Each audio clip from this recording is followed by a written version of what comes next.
जय गुरु जी संगत जी। शुक्राना मेरे गुरु जी।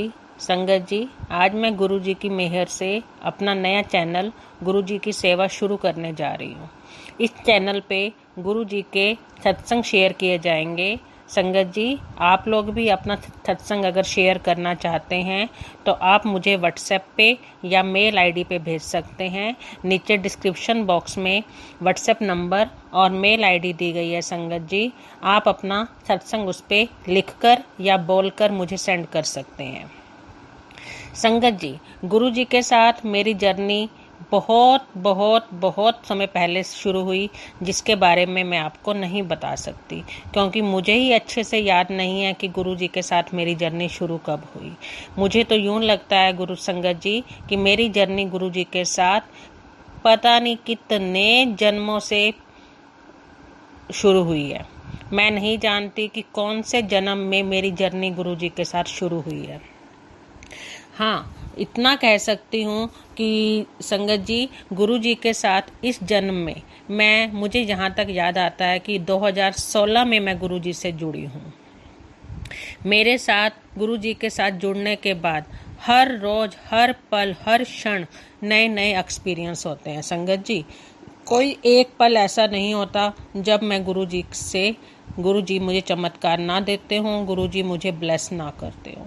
हर पल, हर क्षण, हर लम्हा गुरु जी मुझे ब्लेस करते हैं। अभी आज मेरा पहला सत्संग शेयर कर रही हूँ, और जो अभी हाल ही में हुआ है 20 सितंबर 2023 को। संगत जी, हमारे यहाँ पे गुरु जी का दरबार है, जहाँ पे संगत सेवा भी होती है, सत्संग सेवा भी होती है और सत्संग भी होता है। मैं सत्संग भी अटेंड करती हूँ, सेवा भी लेती हूँ, लेकिन अभी 3-4 महीने से मैं कोई भी सेवा नहीं ले पा रही थी, ना ही सत्संग अटेंड कर पा रही थी, क्योंकि कभी घर में कोई प्रॉब्लम, कभी बच्चा बीमार, कभी मैं खुद बीमार, कोई ना कोई प्रॉब्लम लगी रहती थी। तो एक दिन वैसे ही मैं 20 सितंबर को बैठे बैठे ना, मैं दोपहर में ऐसे ही गुरु जी को बोल रही हूँ, गुरु जी के सत्संग यूट्यूब पे सुन रही हूँ और बोल रही हूँ कि गुरु जी, आप मुझे अपने आप से दूर करते जा रहे हो। गुरु जी, आप मुझे सेवा में भी नहीं बुलाते हो, सत्संग में भी नहीं बुलाते हो। गुरु जी, ऐसा क्यों हो रहा है? क्या मेरे से कोई गलती हुई है? गुरु जी, आप मुझे दूर क्यों कर रहे हो? मैं गुरु जी से मन ही मन यही बात बोले जा रही हूँ। संगत जी, पता है क्या होता है कि एकदम से ना दोपहर को हम खाना खा के लंच करके सोए होते हैं। शाम को लगभग 5:25 का टाइम है या 5:30 का टाइम है, मेरी घर की डोर बेल बजती है। तो एक आंटी आती है, मेरे अंकल, मेरे हस्बैंड जाके गेट खोलते हैं। तो वो आंटी कहते हैं, जिन आंटी को हमने पहले कभी नहीं देखा, उनके घर हम पहले कभी नहीं गए। संगत जी, मैं अपने घर से बहुत कम बाहर निकलती हूँ। मैं ज़्यादा लोगों से बात नहीं करती, बस हेलो, हाय, नमस्ते, इतना ही। तो वो आंटी कहते हैं मेरे अंकल को कि हमारे घर ना गुरु जी का सत्संग है, और हमने सुना है कि आपकी आंटी ना गुरु जी को बहुत मानते हैं, तो आप उन्हें ना सत्संग पे भेज देना। मेरे अंकल कहते हैं ठीक है। मेरे अंकल अंदर आके मुझे ये मैसेज देते हैं और कहते हैं कि इस घर में ना गुरु जी का सत्संग है 6 से 7। मैं कहती हूँ 5:30 का टाइम है और 6 से 7 है। और फिर मैं सोचती हूँ कि यहाँ पे जो गुरु जी का दरबार है, वहाँ से सत्संग अगर होते हैं तो 2 घंटे का होता है, 3 से 5 का, 4 से 6 का या 5 से 7 का टाइम होता है। ये 1 घंटे का सत्संग क्यों है? तो संगत जी, मेरे घर के बिल्कुल अपोजिट एक घर है, जिनके जो प्रेस का काम करते हैं, ड्राई क्लीन करने का काम करते हैं, उनकी आंटी जो होते हैं, वो मुझे ना बहुत बार बोल चुके होते हैं कि जब भी आप गुरु जी के सत्संग पे जाओ तो मुझे लेके जाना, मुझे भी गुरु जी के सत्संग अटेंड करने हैं। तो शायद उनका बुलावा नहीं आया होता, क्योंकि मैं खुद ही नहीं जा पा रही। तो मुझे लगता है कि क्यों ना आज मैं इस आंटी को भी साथ ले जाऊं। मुझे नहीं पता होता कि वो आंटी ऑलरेडी इनवाइटेड है। मैं जब उनके घर जाती हूँ, उनको बोलती हूँ कि आंटी आप चलोगे, आज गुरु जी का सत्संग है। तो वो कहते हैं कि कहाँ पे? मैंने कहा इनके घर। तो कहते हैं कि नहीं, इनके घर तो सच्चे सौदे वालों का सत्संग है, डेरे वालों का सत्संग है, तो ये तो डेरे को मानते हैं। संगत जी, मैं उस टाइम पूरी तैयार होके बैठी होती हूँ, 6 बजने में केवल 10 मिनट बचे होते हैं और मैं रेडी होती हूँ। जैसे ही वो बोलते हैं कि डेरे वालों का सत्संग है, तो मैं बहुत उदास सी हो जाती हूँ और अपने घर आ जाती हूँ। फिर भी मैं उनको बोल के आती हूँ, कोई नहीं, आप तैयार हो जाओ, हम इकट्ठे चलेंगे। क्योंकि नेबर्स के ओर से इनविटेशन था तो जाना भी बनता था, लेकिन मन थोड़ा उदास हो गया कि मेरे गुरुजी का सत्संग नहीं है। फिर मैं घर आके बैठती हूँ, गुरुजी के स्वरूप को निहारती हूँ और मन ही मन बोलती हूँ कि गुरुजी, मुझे तो आपका सत्संग अटेंड करना था, ये वो इस टाइप से। तो एकदम से मुझे ना यूँ महसूस होता है कि मुझे गुरुजी बोल रहे हैं कि बेटा तू जा, और उनके गुरुजी में भी ना तुझे मेरा स्वरूप दिखेगा, तू जा सत्संग अटेंड कर। संगत जी, मैं बिना मन के जाती हूँ और रास्ते में उन आंटी को बोलती हूँ कि आंटी, ऐसा है कि मुझे सच्चे सौदे के सत्संग के नियम नहीं पता कि वहाँ पे चढ़ावा होता है या नहीं होता, क्योंकि हमारे गुरुजी के सत्संग पे तो पैसों का चढ़ावा नहीं होता है। तो वो आंटी कहते हैं कि हाँ, इनके होता है, लेकिन फिर मैं कहती हूँ कि आंटी, मेरी तो आदत ही नहीं है कि मैं घर से कुछ पैसे वगैरह लेके चलूँ, क्योंकि मैं तो अपने गुरुजी के सत्संग पे जाती हूँ तो मैं ऐसे ही जाती हूँ, मैं कभी भी कुछ नहीं लेके जाती। तो वो आंटी कहते हैं कोई बात नहीं, आप मेरे से ले लेना। तो उसके बाद संगत जी, हम उनके घर में जैसे ही जाते हैं तो वहाँ पे ना गुरुजी के भजन सुनती हूँ। मैं भजन सुनती हूँ तो बाहर से ही मैं ना उन आंटी को बोलती हूँ कि आंटी, ये तो डेरे वालों का नहीं है, ये मेरे गुरुजी का सत्संग है। तो वो आंटी कहते हैं नहीं, ये डेरे वालों का है, क्योंकि ये डेरे वालों को मानते हैं। कहते हैं क्योंकि ये हर महीने में कम से कम इनके घर 3-4 बार हो जाता है, आप कभी नहीं आए, और क्योंकि आप अपने गुरुजी के वहाँ होते हो तो हम तो हमेशा आते हैं, तो इनके यहाँ डेरे वालों का होता है। मैं कहती हूँ नहीं आंटी, ये तो मेरे गुरुजी का है, ये भजन मेरे गुरुजी के हैं, ये भजन मेरे गुरुजी के हैं। वो आंटी कहते चलो आप अंदर चलते हैं, देखते हैं। संगत जी, जैसे ही मैं अंदर एंटर करती हूँ तो सामने गुरुजी का पीले चोले में गुरुजी विराजमान होते हैं गद्दी पे।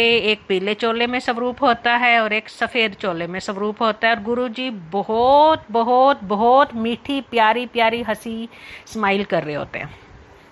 तो मैं जैसे गुरुजी को देखती हूँ, मेरी खुशी का ठिकाना नहीं रहता संगत जी। मैं इतना खुश होती हूँ कि मेरी आंखें भी नम हो जाती हैं, और मैं मन ही मन कहती हूँ, वाह गुरुजी, आज ही मैंने आपको बोला और आज ही आपने मुझे दर्शन दे दिए।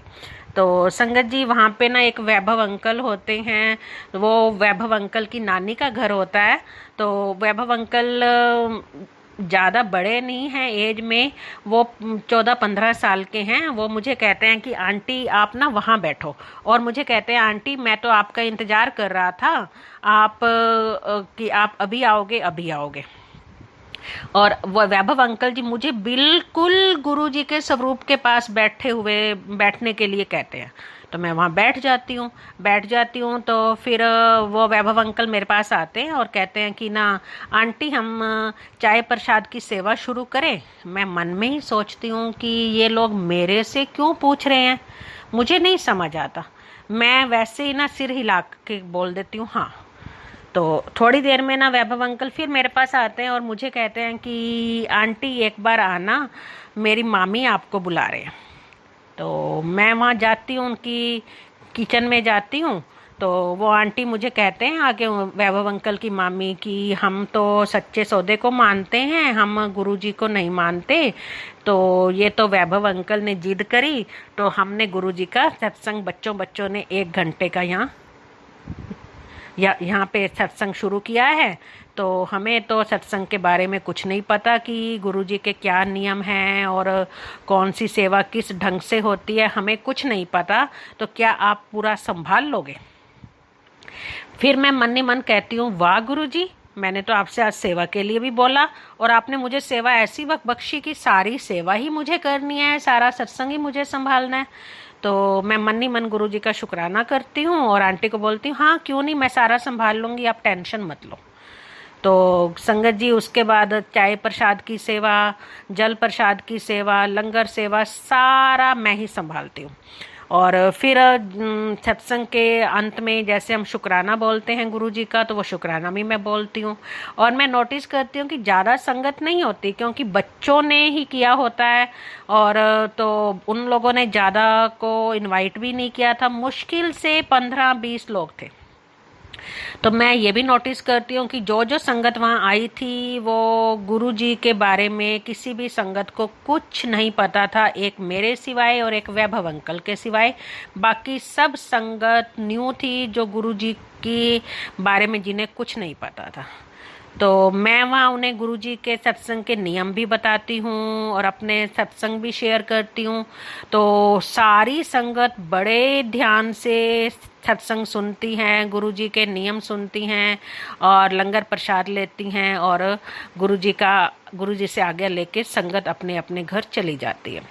उसके बाद मैं उनके घर बैठती हूँ, बर्तन सेवा होती है, सब कुछ होता है। तो उसके बाद फिर उनकी नानी कहती है, वैभव अंकल की नानी, हमने आपके गुरुजी के बारे में बहुत सुना है, लेकिन हम तो सच्चे सौदे को मानते हैं, तो इसमें कोई वहम तो नहीं होता कि हम सच्चे सौदे को मानते हैं और हमने गुरुजी का सत्संग करवाया।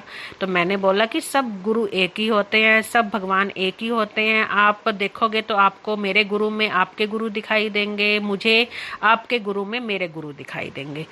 तो फिर वो कहते हैं ठीक है।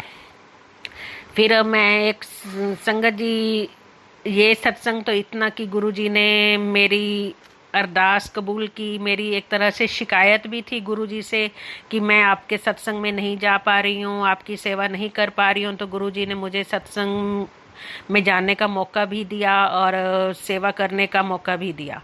इसी के साथ में एक छोटा सा सत्संग जो मेरी फ्रेंड की बेटी के साथ हुआ। मेरी फ्रेंड की बेटी है संगत जी, उसकी प्लेसमेंट हुई बॉम्बे में और सॉफ्टवेयर इंजीनियर है वो। तो उसकी प्लेसमेंट हुई, तो उसकी प्लेसमेंट हुई एक्सेंचर कंपनी में।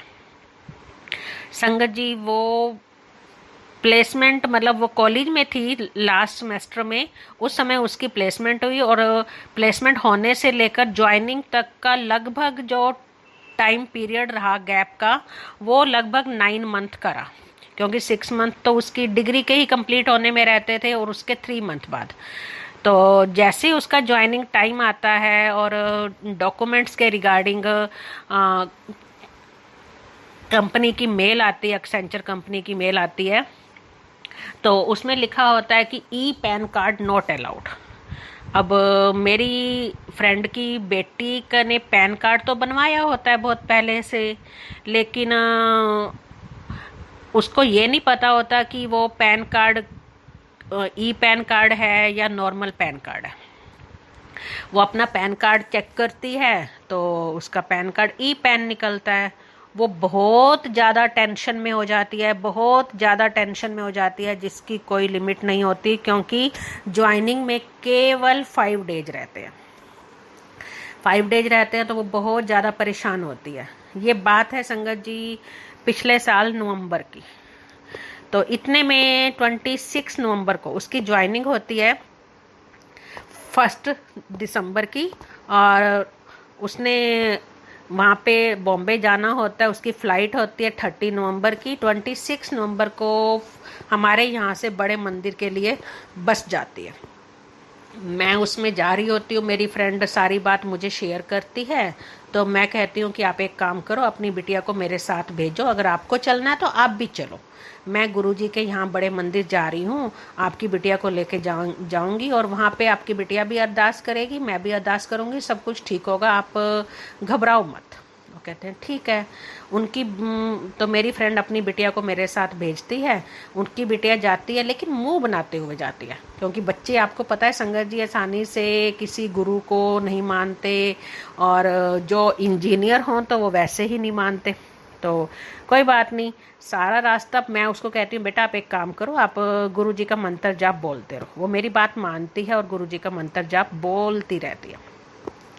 और फिर हम बड़े मंदिर जाते हैं, वो भी अरदास लगाती है, मैं भी अरदास लगाती हूँ, और हम वापस आ जाते हैं। दर्शन बहुत अच्छे से होते हैं, हम वापस आ जाते हैं गुरुजी का प्रसाद भी लेते हैं हम। उस दिन सोमवार का दिन होता है, हम गुरु जी का प्रसाद लेते हैं और हम वापस आ जाते हैं। तो 30 नवंबर को उसकी फ़्लाइट होती है, वो अपना बॉम्बे चली जाती है। 1 दिसंबर को जब वो ऑफिस में जाती है, उनका डे होता है रिपोर्टिंग करने का, तो जैसे ही वहाँ जाती है डॉक्यूमेंट वेरिफिकेशन होती है। लेकिन वो घबराती हुई अपने ऑफिस जाती है कि मेरे पास तो ई पैन है, पैन कार्ड ओरिजिनल दूसरा तो है ही नहीं। तो मैंने उसको बोला होता है कि बेटा आप जाना। वैसे उस लड़की ने मतलब मेरी फ्रेंड की बेटी ने पैन कार्ड के लिए अप्लाई तो किया होता है, और अप्लाई होने के बाद जो पैन कार्ड की वेबसाइट है, मतलब पैन कार्ड बनाने वालों की जो वेबसाइट है, उस वेबसाइट के ऊपर तो उसका पैन कार्ड आना मतलब डिस्प्ले हो जाता है, लेकिन बाय पोस्ट आने में तो संगत जी आपको पता है कि कम से कम 15-20 दिन का टाइम लगता है। तो उन्होंने डिस्पैच नहीं कराया होता, बट वेबसाइट पे शो हो रहा होता है।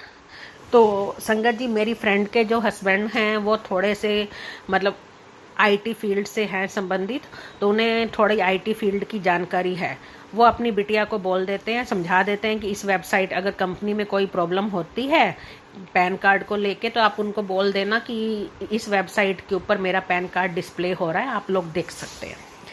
तो वो गुड़िया चली जाती है। वो गुड़िया जैसे कंपनी में 1 दिसंबर को रिपोर्टिंग करती है, डॉक्यूमेंट वेरिफिकेशन हो रहा होता है, तो संगत जी देखिए गुरु जी की लीला। तो वो ई पैन कार्ड को अलाउड नहीं करते। तो वो गुड़िया कहती है कि ना मेरा अपने मतलब उसके जो मैनेजर होते हैं, एचआर मैनेजर होते हैं, एचआर टीम होती है, तो उनको कहती है कि मेरा पैन कार्ड वैसे तो बन चुका है, अभी डिस्पैच नहीं हुआ, अगर आप लोग देखना चाहते हो, वेरीफाई करना चाहते हो तो मैं आपको दिखा सकती हूँ। तो जो वेबसाइट उसको गुड़िया के पापा ने मतलब मेरी फ्रेंड के हस्बैंड ने उनको बताई होती है, उस वेबसाइट पे वो अपना पैन कार्ड दिखाती है और सब कुछ उनको एक्सप्लेन करती है कि देखो ये पैन कार्ड यहाँ पे है, आप देख सकते हो। उसके बाद जो एचआर मैनेजर होते हैं वो पूरी कंपनी में पूरी टीम के सामने अनाउंस करते हैं कि इस गुड़िया को बहुत नॉलेज है, अगर हम इसको अपनी टीम में रखते हैं, अगर इन फ्यूचर भी कोई प्रॉब्लम आएगी तो ये इस समय इस तरह गाइड करेगी। तो उसके बाद उस गुड़िया से वो एफिडेविट लेते हैं कि with in 15 to 20 days original pan card जो है वो सबमिट करवाएगी, और उसके बाद वो अपनी जॉब में कंटिन्यूटी में रहेगी। अगर वो नहीं करवाएगी तो वो उसको वहाँ से फायर किया जाएगा। तो वो एफिडेविट दे देती है। तो उसके बाद संगत जी और साथ ही साथ वो लड़की वो गुड़िया लगातार मन में गुरुजी का मंत्र जाप बोलती रहती है। उसका एक दिन भी ऐसा नहीं जाता कि वो गुरुजी का मंत्र जाप ना बोले। अपनी ऑफिस में जाती है तो गुरुजी का नेम लेके जाती है, यही बोल के जाती है कि गुरुजी मेरे साथ चलना, गुरुजी मेरा ध्यान रखना, गुरुजी मुझे ब्लेस करते रहना, इस टाइप से। संगत जी उस दिन से लेकर आज तक लगभग 1 साल होने को आया। उस गुड़िया का ओरिजिनल पैन कार्ड भी आ चुका है, लेकिन कंपनी वालों ने एक बार भी उससे पैन कार्ड दोबारा नहीं मांगा। इसको आप क्या बोलेंगे गुरु संगत जी? इसको हम गुरु जी का चमत्कार ही बोलेंगे कि गुरु जी ने उस गुड़िया को इतना ब्लेस किया है कि मैं आपको बता ही नहीं सकती। अब वो गुड़िया 1 सेकंड भी गुरु जी को अपने आप से दूर नहीं करती, बस यही कहती है कि गुरु जी मेरे साथ रहना, गुरु जी मेरे साथ रहना। संगत जी गुरु जी के मंत्र जाप में इतनी ताकत है कि गुरु जी किसी को भी किसी भी प्रॉब्लम से मंत्र जाप के थ्रू दूर कर देते हैं। जय गुरु जी, शुक्राना मेरे गुरु जी। संगत जी एक बार मेरे साथ गुरु जी का मंत्र जाप बोलेंगे। ओम नमः शिवाय, शिव जी सदा सहाय। ओम नमः शिवाय, गुरु जी सदा सहाय। ओम नमः शिवाय, शिव जी सदा सहाय। ओम नमः शिवाय, गुरु जी सदा सहाय। जय गुरु जी, शुक्राना मेरे गुरु जी। संगत जी मेरे से गुरु जी का सत्संग शेयर करते हुए अगर कोई भूल चूक हो गई हो तो प्लीज़ मुझे माफ़ कीजिएगा। गुरुजी मैं अपना सत्संग पहली बार शेयर कर रही हूँ, अगर मेरे से कहीं भी कोई गलती हो गई हो तो गुरुजी की प्यारी संगत जी प्लीज़ उसे बख्श देना, उसे माफ़ कर देना, और सत्संग को आगे से आगे शेयर करना। नीचे लाइक का बटन है, शेयर का बटन है, चैनल को सब्सक्राइब करना, बेल आइकॉन का बटन प्रेस करना और ज़्यादा से ज़्यादा सत्संग को शेयर करना। गुरु जी की प्यारी संगत जी, ज़्यादा से ज़्यादा सत्संग को शेयर करना। गुरु जी कहते थे मेरा परिवार मेरी संगत है और मेरा सत्संग सुनने वाले का और सुनाने वालों का दोनों का ही भला होता है। तो जय गुरु जी, शुक्राना मेरे गुरु जी, लख लख शुक्राना मेरे।